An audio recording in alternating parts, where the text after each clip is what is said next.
মানে আল্লাহ পাক যে বলেছেন যে তোমরা দৃষ্টি নিচু করো, এটা যে কোরআনে আছে যে একটা গায়রে মাহরামের দিকে চোখ পড়লে যদি খারাপ চিন্তা চলে আসে চোখটা কি করো, নিচু করো, ছেলে হোক মেয়ে হোক। এই আয়াত কোরআনেই পড়ে থাকলো।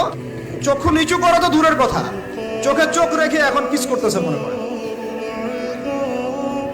বিষয়টা তাই না? আল্লাহ পাক কোরআনে বলছেন, আল্লাহ পাক কোরআনে বলেছেন ওয়ালা তাকরাবা হাযিহিশ শাজারা। একটু বোঝার চেষ্টা করেন, এই কথাটা আল্লাহ পাক বলেছেন আমাদের পিতা এবং মাতাকে, আদম আলাইহিস সালাম এবং হাওয়া আলাইহিস সালামকে। দেখো তোমরা জান্নাতের সব জায়গায় ঘোরো, খাও খাও, কোনো সমস্যা নাই। ওয়ালা তাকরাবা হাযিহিশ শাজারা, এই গাছে উঠবা না, কথাটা এমন না। এই গাছের পাতা ধরবা না, কথাটা এমন না। এই গাছের ফল টান দিও না, কথাটা এমন না। এই গাছের ছায়ায় বসিও না, কথাটা এমন না। আল্লাহ পাক বলছে ওয়ালা তাকরাবা, এই গাছের কাছেও, এই গাছের কাছেও, আরো জোরে বলেন, এই গাছের কাছেও, এই গাছের কাছেও যেও না।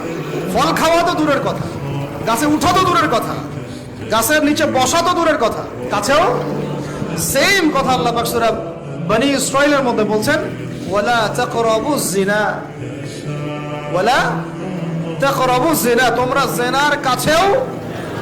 বলা হয় নাই যে তুমি দেখা সাক্ষাৎ করো। সুদ যারা খাবে তাদের জাহান্নামে শাস্তি হচ্ছে, ওদের পেটটা ফুলে ফেপে থাকবে আর পেটের ভিতরে সাপ কিলবিল করবে।